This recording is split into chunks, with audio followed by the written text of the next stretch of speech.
Apparently we are underwater, or at least that's what it looks like at the start. Welcome back to Entwined, and this is going to be the final part with the 7th, 8th and 9th lifetimes. And this is where the difficulty is gonna ramp itself up even more, because right off the bat we have my favourites, the layered gates. And if you remember what I was saying in an earlier part about my depth perception, you might be able to figure out why this could be a little bit difficult for me. But I'm just gonna play it by ear and do my best, because at the end of the day, that's all I can really do. And yeah, that was worrying me a little bit going through that section there, because it breaks as well in the middle of the orange one. So like I've got to keep moving it kind of in time just so that it doesn't mess with me rhythm of moving the blue one. And I probably sound like I'm just making excuses. This is the kind of thing that it looks easier than it is, and I know that is kind of the ultimate get out of I'm doing this thing badly, that you probably watching this think, oh yeah, I could do that. And granted, a lot of you probably could do this much better than I could, but hey. I have done this live before. I actually played this during the Sony-thon, the Hellfire Comes Sony-thon, and I was actually half tempted to put that run up on FlameHisWorld, but ultimately I decided against it. And the reason I did decide against it was because, like a complete moron, I forgot to locally record the thing, and that means if I uploaded it, it'd be like the shitty live stream quality, and I'm not a fan of that, especially for a game as beautiful as this. This deserves better than like a fucking 2 megabits per second Twitch VOD. You know, that wouldn't do this game justice at all.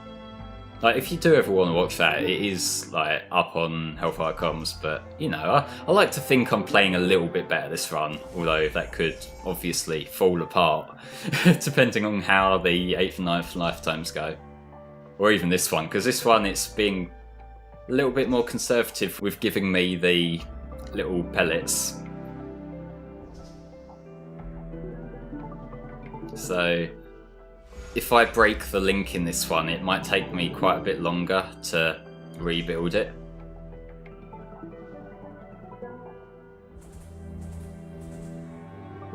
Fuck.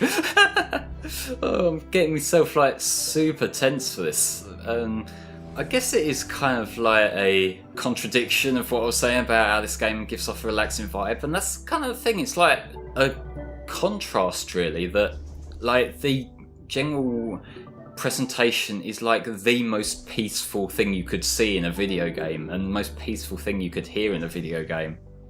But the gameplay in itself is so good at keeping you on the ball and not letting you slack off, that you kind of do need to give it your all, even if like you don't think it at first. It's kind of like deceptive difficulty, really.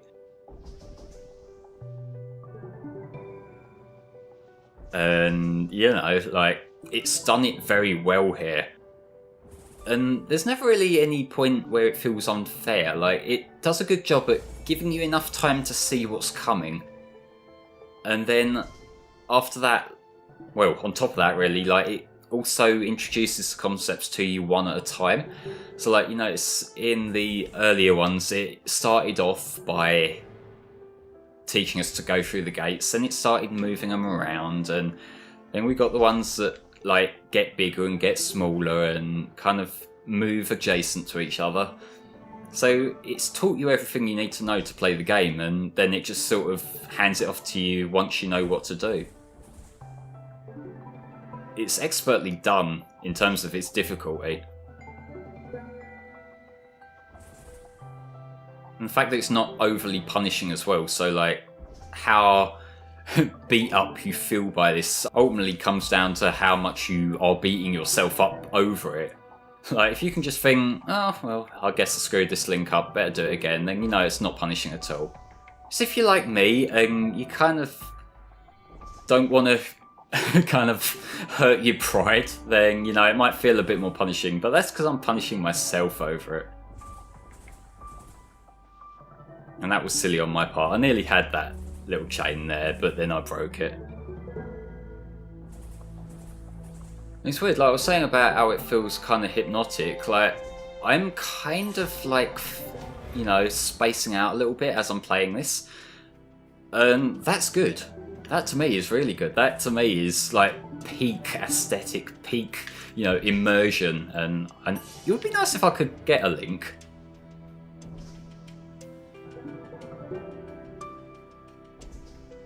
Do this.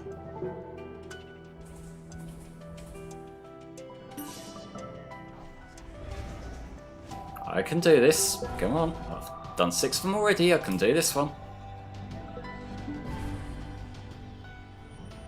I'm not gonna fuck up. Positive self-enforcement. I can do this. Folks, I'm gonna do this. Promising. Yes! Oh, I am saying the most random bullshit when I get into my tense concentration mode, but this is probably the best way to actually make this work for me, so I apologise for the like 45-second chunks here and there where you have to listen to peak bullshit Flame. Although to be fair, if you didn't want bullshit, you probably wouldn't be watching me in the first place.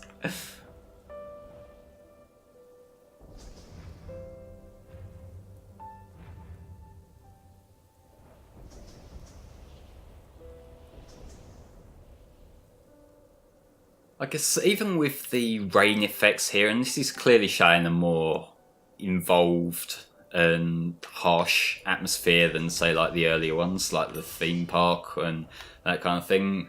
Like, I still feel kind of relaxed when I get to this section here. It's kind of, you've done these sections like maintaining the links and all that, and this is kind of your ease off, your catharsis, I suppose, and that's probably another thing that comes down to what they're trying to show with the story here, in that like there's been this frustration of these two characters being apart, and there's just this peaceful satisfaction when they finally get together.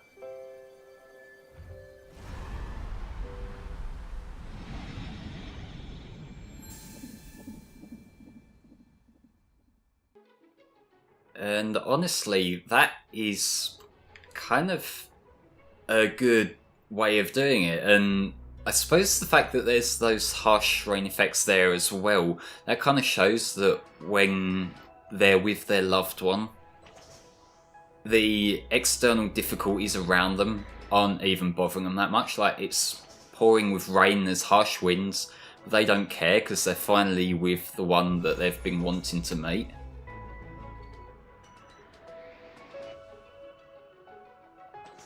And I suppose that does kind of hit home a little bit, you know, like I mentioned, I'm a bit of a shut-in, I'm a bit too anxious to properly meet up with a lot of my friends that I've made online and whatnot. And like, even though it's not necessarily a relationship thing, that's kind of a, let's just say that I'm forever in the realm of it's complicated in that regard, but like, it is the whole thing of it must be so satisfying to finally meet up with people you've cared for and you've had a lot of respect for and you've always wanted to spend time with, but you haven't been able to because of distance and because of other factors. Like, that must feel like some great catharsis. Like, I've got a lot of friends I would love to be able to just, you know, meet up with and hang out with. Maybe one day when I'm better. I don't mean to kind of use my fucking YouTube channel as therapy, but you know, it's no real secret at this point that I'm not really a well man in terms of like my mental health and that.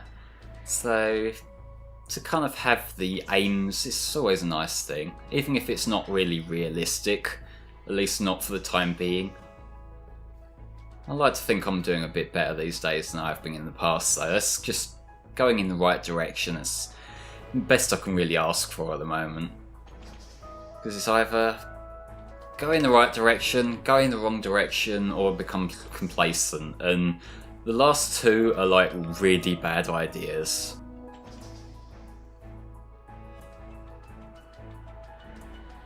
That's the thing, kind of like, this channel, FlameHisWorld, has kind of been like a log of my life for the last like 6 years. because you've seen me probably at my best and worst.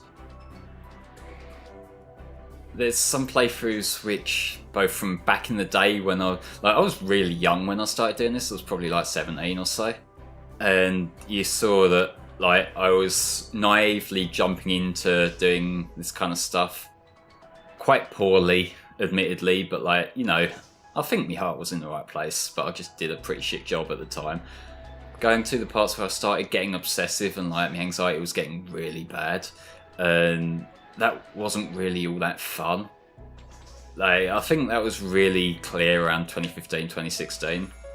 And I set myself that goal in 2017 of just having some fun with it, which I'll say probably about 3/4 of the time I succeeded in. There were a few times when it kind of overwhelmed me, and that was kind of syncing up with shit I had on my mind at the time. You know, when it was going well, then that would reflect in the art. Yes, I did refer to Let's Plays as art, but I think you know what I mean. And then when I was stressed, there was that period of time like earlier in the year where it was a little bit back to the good old anal retentive, everything's still weird, but you know.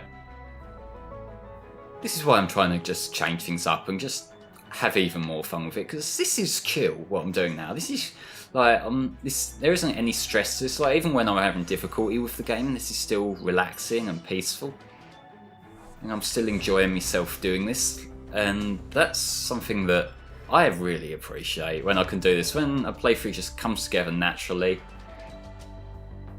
It's not me having to go back in post and edit a load of shit out. There's no me having to constantly replay the level like 300 times because something's just sticking.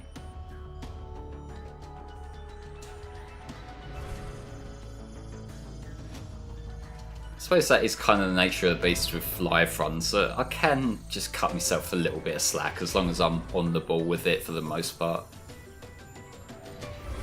But let's try and get this last lifetime going. I fucking jinxed myself again! God damn it.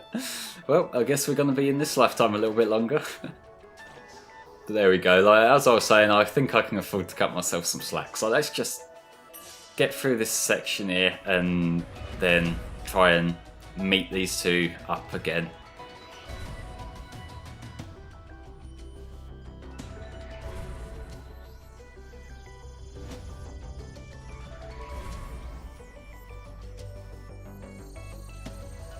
These ones are harder because you have to start moving the sticks at different times. Like, not for that one, but for the last couple. There we go, that's that one down.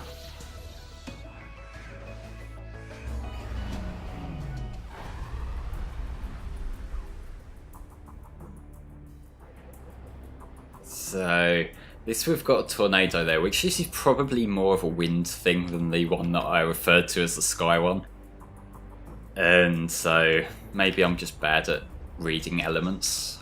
I probably would be a pretty terrible like RPG character if I'm like, you know, the lightning guy and wondering why, you know, the earth guy is beating me all the time when I'm just, you know, fucking casting me lightning spells on him all the time. I don't know.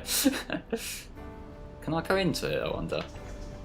Nah, it doesn't do anything. It's just an aesthetic thing, which I guess that's kind of what you expect. Like, maybe this is an illusion, maybe this is just we're merely playing a part in the world rather than actually interacting with it, which, you know, it does the job. It kind of still would be cool to have it like blow you about, but I kind of understand at the same time why they didn't do that.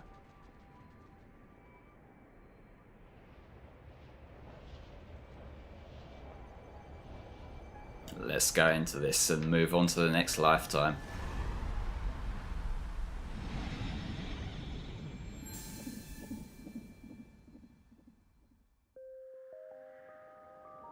And here we are, folks. This is the 9th lifetime, the hardest one in the game, and the final one where once we've beaten this, we might see a little bit more about the fate of our characters. But before we do that, there is a lot of stuff going on here that we need to be careful of. Because this is basically bringing together the challenges from like all the different levels in the game.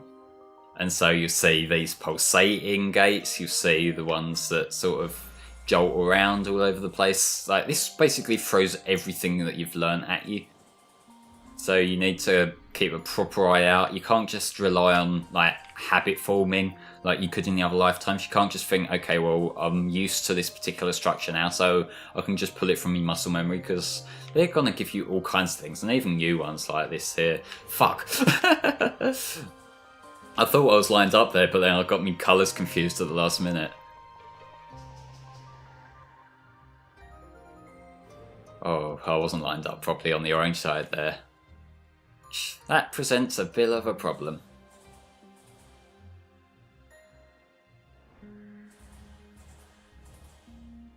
This maybe isn't my favourite of the lifetimes aesthetically. I think that might be the second one actually that's my favourite. The one that I pointed out at the start has that kind of cool pulsating stuff moving towards you slowly, because that's probably the most hypnotic of all of them.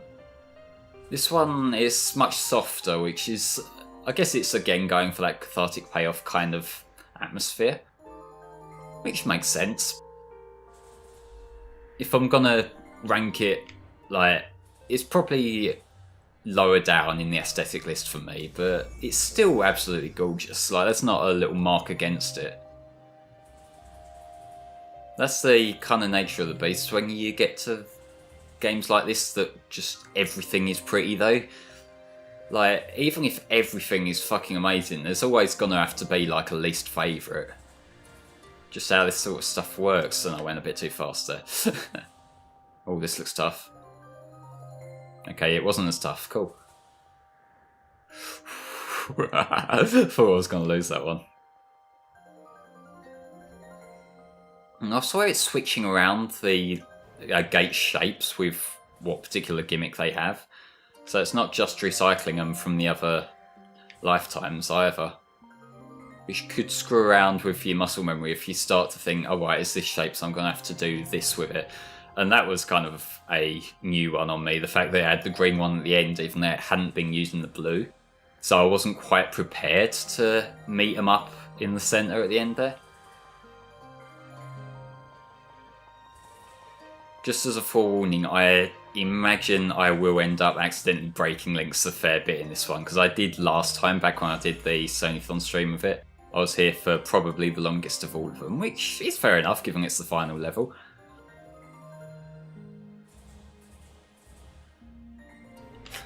Oh, that was actually kind of, you know, it seemed like quite a big break. I don't know whether they've been getting wider as we've been going along. I haven't really been paying that much attention, because you don't really get the opportunity to, do you? Like, you're just staring at where the gates are coming from, like, every time. Ooh, that was a new one on me as well.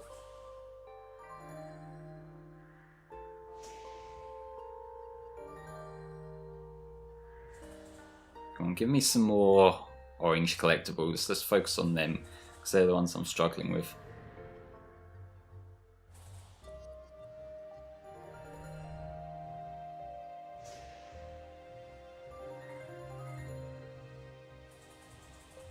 Yeah, they seem to be more generous with the blue ones, I've noticed. Maybe that's just for this particular round.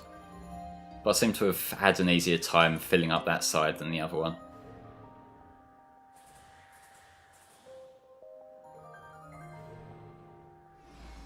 This is hard. I'm not gonna lie. This is actually giving me some trouble, and I'm just glad the game is as relaxing in tone as it is, because otherwise that probably would start to get to me after a little while.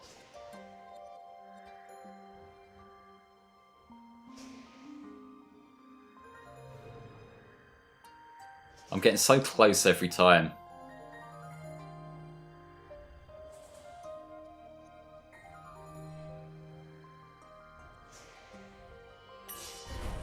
Let's see if I can hold this link.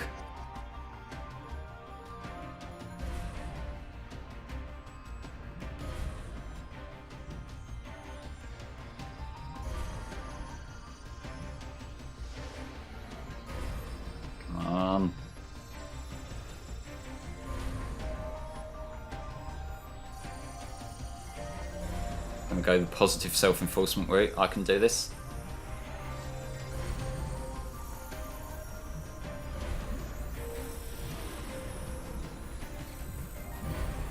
There we go, folks. And now for the final little send-off segment. This is kind of clever here. I will say that sometimes I do get myself lost here. What you're meant to do is there's going to be the couple from each of the particular lifetimes here just floating around each world, and sometimes I do miss them.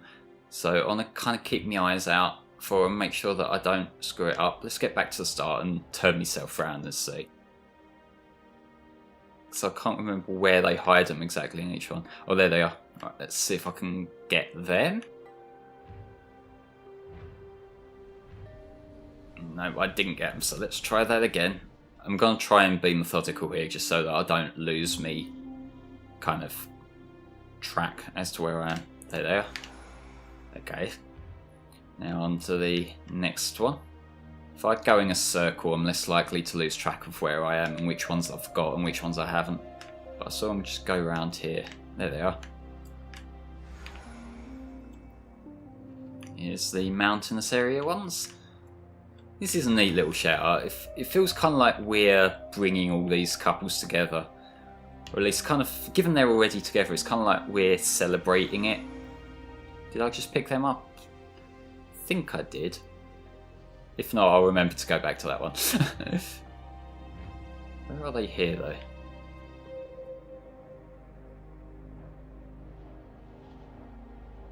Turn around.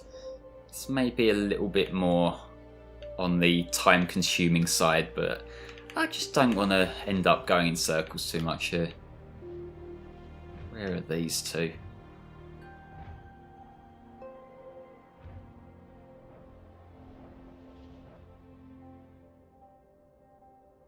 Is that them? No, that's just the top of the mountain, of the glacier. There's them ones. Let's get them.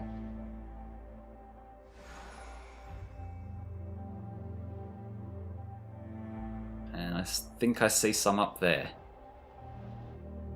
Yes, I do. Here we go.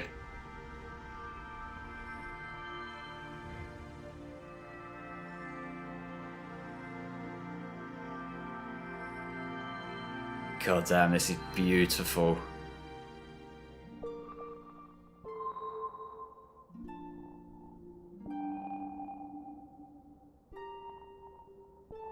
All of our birds and our fish have finally become entwined. This is an absolutely beautiful game. I can't say that enough. This has been a really fun session going through it. Just gonna steer myself around. If I can show that I can fly while glowing here. But yeah, I think that's us for this playthrough. Ladies and gentlemen, I'll see you next time for another. Bye bye for now.